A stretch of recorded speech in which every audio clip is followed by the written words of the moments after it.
الحمد للہ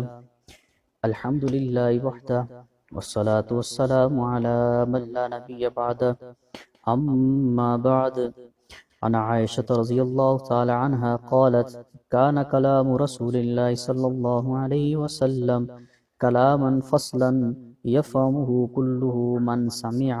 ابو داود. ام المومنین حضرت سیدہ عائشہ صدیقہ رضی اللہ تعالیٰ عنہ فرماتی ہیں کہ جناب نبی کریم صلی اللہ علیہ وسلم بات ٹھہر ٹھہر کر اور کھول کھول کر بیان فرماتے تھے، جو سنتا تھا سمجھ لیتا تھا. یعنی گفتگو صاف، شائستہ، ٹھہر ٹھہر کر، یہ آپ صلی اللہ علیہ وسلم کا حکم خداوندی ہے. خصوصاً جہاں سچائی، صداقت، تبلیغ ہو، وہاں با مقصد ایسی گفتگو کرنا کہ مخاطب سمجھ جائے کہ یہ بات ضروری ہے. عزیز طلباء کرام، حدیث نمبر 10 کا درس چل رہا ہے، اور آج کی اس حدیث میں انتہائی عام موضوع ہے کہ آپ صلی اللہ علیہ وسلم جب بات کرتے، بیان کرتے، تو اس میں آپ صلی اللہ علیہ وسلم کی بات کرنے کا انداز کیا تھا، اور آپ صلی اللہ علیہ وسلم اپنی گفتگو میں کیا الفاظ استعمال کرتے تھے، ٹھیک ہے، اور کس لہجے میں استعمال کرتے تھے. یہ 3 حدیثیں مسلسل اس روانگی کے ساتھ چل رہی ہیں. پہلے اخلاق کی حوالے سے آئی، پھر اس کے بعد اپنے لہجے میں نرمی کے حوالے سے آئی. اب تیسری جو حدیث آئی ہے، اس میں یہ بتایا گیا ہے کہ آپ صلی اللہ علیہ وسلم جب وعظ و نصیحت کرتے یا بات کرتے تو اس میں آپ صلی اللہ علیہ وسلم کے الفاظ کا چناؤ کس طرح کا ہوتا، یا اس میں گفتگو کس طرح کی جاتی. تو یہاں پر سمجھنے کی جو سب سے اہم چیز ہے وہ گفتگو کے آداب ہیں، ٹھیک ہے، کہ آپ صلی اللہ علیہ وسلم کی جو گفتگو کے طریقہ تھا، ہم نے اس کو سمجھنا ہے، گفتگو کے آداب سمجھنے ہیں، ٹھیک ہے. جیسا کہ لکھا ہے کہ املک علیک لسانک، یعنی اپنی زبان پر مالکانہ حق رکھو، یعنی کہ آپ کی زبان آپ کی کنٹرول میں ہو، آپ کی زبان آپ کی کنٹرول سے باہر نہ جائے. اس کو کہتے ہیں مالکانہ حق. یعنی پہلے سوچو، پھر تولو، پھر بولو. یعنی یہ نہیں کہ اپنے شیخ کے سامنے یہ بات کرنا مناسب ہے یا نہیں، اپنے استاذ کے سامنے یہ بات کرنا مناسب ہے یا نہیں، اپنے بڑوں کے سامنے یہ بات کرنا مناسب ہے یا نہیں، اور خدا کے سامنے یہ بات کرنا مناسب ہے یا نہیں. اس چیز کا اندازہ تب ہو سکتا ہے کہ جب وہ پہلے بات کو سوچے گا، پھر اس کو تولے گا، پھر اس کو بولے گا. تولنے کا مطلب یہ ہے کہ جب وہ بات کرنے لگے تو اس بات کی وجہ سے جو اس کا نتیجہ مرتب ہوگا، اس نتیجے کا اس کو پتہ ہونا چاہیے کہ میرے بات کرنے سے اس کا نتیجہ اور انجام اس کا کیا ہوگا، ٹھیک ہے. اور یہی بات ہمیں بزرگوں کی صحبت میں، علماء کی صحبت میں بیٹھ کر یہ چیز ملتی ہے، ٹھیک ہے. اور ایک بزرگ کا واقعہ لکھا ہے کہ ان کے منہ سے صرف اتنا نکل گیا، اے اللہ آج تو آپ نے بڑے موقع سے بارش کی ہے، ٹھیک ہے. جیسے عام محاورے میں عام لوگ استعمال کرتے ہیں کہ آج تو بہت زیادہ گرمی تھی، تو گرمی زیادہ تھی تو اللہ تعالیٰ نے بارش برسا دی، ٹھیک ہے. تو ان بزرگوں کا اللہ تعالیٰ کے ساتھ تعلق بہت ہی کمال کا تعلق تھا، اور بہت قریبی تعلق تھا، جس کی وجہ سے انہوں نے صرف اتنا کہا کہ اے اللہ آج تو آپ نے بڑے موقع کے مطابق بارش دی ہے.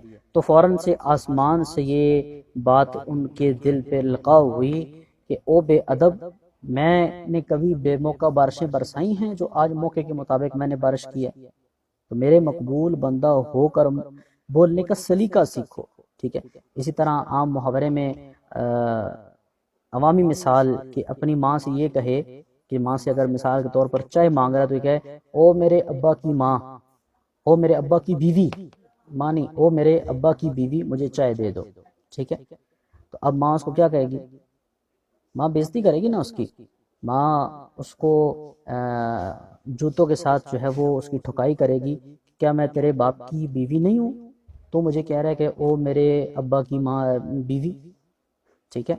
تو وہ یہ کیا کہے گا کہ میں نے اب بات کرنے کا انداز سیکھ لیا، اب میں جو بات کروں گا وہ حق بات کروں گا، ٹھیک ہے.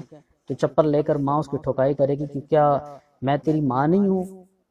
یہاں پر چیز تو ٹھیک کہہ رہا ہے کہ اس کے ابا کی بیوی ہے، لیکن اگر وہ ماں کہہ کر پکارتا تو یہ ادب ہے، ٹھیک ہے. اور یہ کہہ رہا ہے کہ اے میرے باپ کی بیوی، یہ بے ادبی ہے. ٹھیک ہے، تو یہی ساری چیزیں ہمیں علماء اور بزرگوں کی صحبت میں بیٹھ کر انداز گفتگو اور آداب گفتگو ملتے ہیں، ٹھیک ہے۔ اسی طرح حضرت ابراہیم علیہ السلام نے فرمایا تھا کہ وَإِذَا مَرِضْتُ فَهُوَ يَشْفِينِ، جب میں بیمار ہوتا ہوں تو میرا اللہ مجھے شفا دیتا ہے، ٹھیک ہے۔ کیا اللہ تعالیٰ بیماری کا خالق نہیں ہے؟ مگر انہوں نے یہ نہیں کہا کہ اللہ تعالیٰ مجھے بیمار کرتے ہیں، کیونکہ یہ ایک عیب کی بات ہے، اس لیے اچھی بات کی نسبت اللہ کی طرف کرو، برائی کی نسبت اللہ کی طرف نہیں کرنی، یہ ادب بزرگوں سے سیکھا جاتا ہے، ٹھیک ہے۔ اسی طرح حضرت عباس رضی اللہ تعالیٰ عنہ جو حضور صلی اللہ علیہ وسلم کے پیارے چچا ہیں، انہوں نے ان سے کسی صحابی نے پوچھا کہ کیا آپ حضور سے بڑے ہیں یا حضور آپ سے بڑے ہیں، ٹھیک ہے۔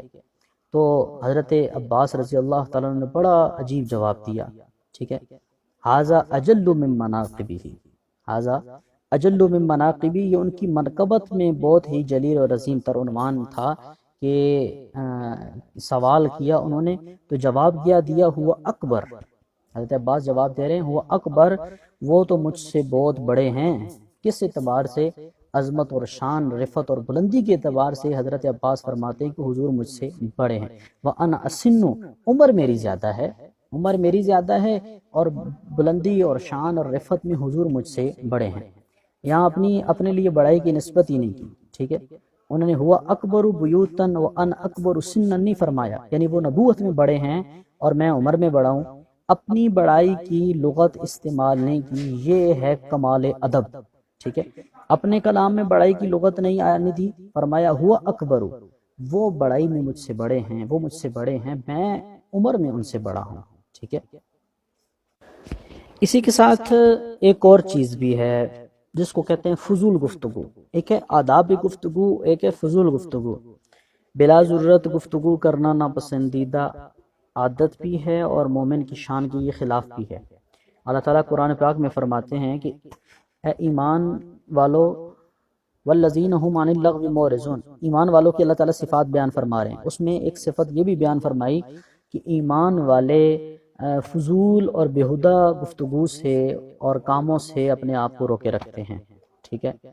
اور یہ جتنی بھی فضول قسم کی گفتگو ہے، لا یعنی باتیں ہیں، وہ سب کو شامل ہے۔ جیسا کہ آپ صلی اللہ علیہ وسلم نے ارشاد فرمایا من حسن اسلام المرء ترکہ ما لا یعنی، انسان کے لیے بہتر مسلمان ہونے کی علامت میں سے ایک یہ چیز بھی ہے کہ وہ اپنے ہر اس چیز سے کنارہ کشی اختیار کرے جس کے ساتھ اس کا کوئی تعلق نہ ہو، ٹھیک ہے۔ اور اسی طرح ایک اور جگہ آپ صلی اللہ علیہ وسلم نے فرمایا کہ اللہ کے ذکر کے سوا دوسری باتیں ضرورت سے زائد نہ کیا کرو، کیونکہ اللہ کے ذکر کے سوا کثرت کلام سے دل سخت ہو جاتا ہے، ٹھیک ہے۔ اور اللہ کی رحمت سے سب سے زیادہ دور اور محروم وہی شخص رہتا ہے جس کا دل سخت ہو۔ اسی طرح حضرت عقبہ بن عامر رضی اللہ تعالیٰ عنہ ایک بار آپ صلی اللہ علیہ وسلم کی خدمت میں عرض کیا کہ نجات کیا ہے، یعنی آفتوں اور پریشانیوں سے سلامتی اور نجات حاصل کرنے کو کوئی تدبیر بتائیں، ہم کیا اختیار کریں؟ تو آپ نے فرمایا امسک علیک لسانک ولا یسعک بیتک وابکی علی خطیئتک، یعنی اپنی زبان کو سنبھال کر رکھو، تمہیں تمہارا گھر کافی ہو جائے۔ اور تیسری چیز میں نے فرمائی کہ اپنے گناہوں پر رویا کرو، یعنی زبان کو قابو میں اور کنٹرول میں رکھو اور ضرورت سے زائد اپنے گھر سے باہر نہ نکلو، ٹھیک ہے، اور اپنے گناہوں پر رویا کرو، ٹھیک ہے۔ یہ آپ صلی اللہ علیہ وسلم نے فرمایا کہ یہ کامیابی اور نجات کا اور آفتوں اور پریشانیوں سے نکلنے کا سب سے بڑا سبب ہے، ٹھیک ہے۔ اور اسی طرح عربی جو شاعر ہیں انہوں نے ایک مثال دی تھی، اذا تم عقل المرء نقص کلامہ، انسان کی عقل جب پختہ ہو جاتی ہے تو اس کی گفتگو کم ہو جاتی ہے، یعنی جب بندہ میچور ہو جاتا ہے تو اس وقت وہ زیادہ گفتگو کرنے سے اپنے آپ کو بچاتا ہے۔ اسی طرح ایک اور جگہ مثال ہے کہ من سکت سلیمہ ومن سلیمہ نجا، جو شخص خاموش رہا وہی سلامت رہا، اور جو سلامت رہا اس نے نجات پا لی، ٹھیک ہے۔ اور انسان کی گفتگو اگر چاندی کی طرح قیمتی ہے تو اس کی خاموشی یقیناً سونے کی طرح قیمتی ہے، لہذا کثرت کلام یعنی فضول اور بلا ضرورت گفتگو سے اجتناب ضروری ہے، کیونکہ یہ عادت انسان کے لیے کسی بھی وقت کسی بڑی آفت اور مصیبت کا سبب بن سکتی ہے، جبکہ اس کے برعکس کم بولنے میں انسان کے لیے عافیت بھی ہے، سلامتی کا راز اس کے لیے پوشیدہ ہے۔ اور ایک خاموشی جو ایک شاعر نے اپنے الفاظ میں لکھا تھا کہ ایک خاموشی سے ٹلتی ہے ہزاروں مشکلات، جو رہا خاموش سمجھو مل گئی اس کو نجات۔ کہ جس طرح کمان سے نکلا ہوا تیر کسی صورت واپس نہیں آ سکتا، بندوق سے نکلی ہوئی گولی واپس نہیں ہو سکتی، اسی طرح جو بات ایک بار زبان سے نکل گئی وہ کسی صورت واپس نہیں آ سکتی۔ لہذا انسان کے لیے یہ بات انتہائی ضروری ہے کہ وہ اپنی زبان سے کوئی بھی لفظ ادا کرنے سے پہلے خوب اچھی طرح سوچ لیا کرے، جیسا کہ اردو میں محاورہ کہ پہلے سوچو پھر تولو پھر بولو، ٹھیک ہے۔ اور انسان جب کوئی بات کرتا ہے تو یہ بات بھی سوچے کہ میں بات کر رہا ہوں، اس سے اگلے مسلمان بھائی کو تکلیف ہوگی یا نہیں ہوگی، اس کی دلزاری ہوگی یا نہیں ہوگی۔ آپ صلی اللہ علیہ وسلم اس حدیث مبارکہ میں یہی بات سمجھانا چاہ رہے ہیں کہ اما عائشہ فرماتی ہیں کہ آپ صلی اللہ علیہ وسلم جب گفتگو کرتے تو مزاج بھی نرم، گفتگو بھی نرم، اور اتنی کھلی اور واضح مثال بیان فرماتے، اتنی کھلی اور واضح آواز سے آپ صلی اللہ علیہ وسلم بیان فرماتے، واضح فرماتے، لوگوں کو نصیحت کرتے کہ ہر ایک کو سمجھ آتی۔ اور بعض روایات میں آتا ہے کہ آپ صلی اللہ علیہ وسلم ایک بار 3 دفعہ دہراتے تاکہ جن تک میری آواز نہیں پہنچ رہی ان تک میری آواز پہنچے اور وہ آسانی سے سمجھ لیں، ٹھیک ہے۔ تو اللہ تعالی ہمیں ان باتوں پر عمل کرنے کی توفیق عطا فرمائے۔ وآخر دعوانا الحمدللہ رب العالمین۔